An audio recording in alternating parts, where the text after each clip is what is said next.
Christians believe that God is a perfect and infinite being.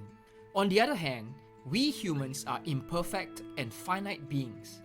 How can imperfect finite beings comprehensively understand and define a perfect infinite being? This means that any idea of God that we have is never enough to capture the entirety of who God is.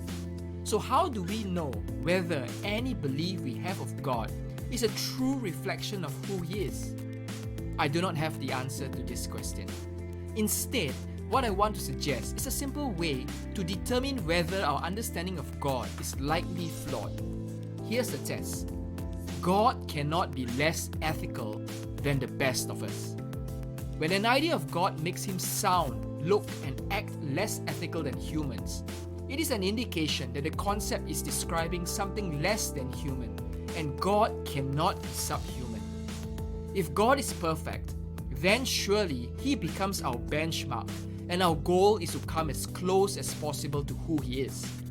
So if we have a concept of God that we would not want to emulate ourselves, it is an indication that our view of Him is flawed. Let me give you an example. There are Christians who believe that God does not discriminate sin. They believe that God treats all sin the same and does not rank them according to severity. As a result, God punishes all sin the same way. This is demonstrated by His creation of hell. No matter how long one lives or what one does during their lifetime, everyone deserves to spend eternity in hell, regardless of what sin they have committed. There is no parity between the crime and the punishment. It does not matter that your sin was committed during a fixed limited time. Your punishment will be eternal with no time limit. If this understanding of God is true, then why is it the Christians who believe it do not live by this same standard of justice? How come these Christian parents do not mete out the same punishment to their children regardless of what they have done wrong? Following God's standard of justice requires that parents punish their children the exact same way, whether they lie, steal, or just did not make their bed.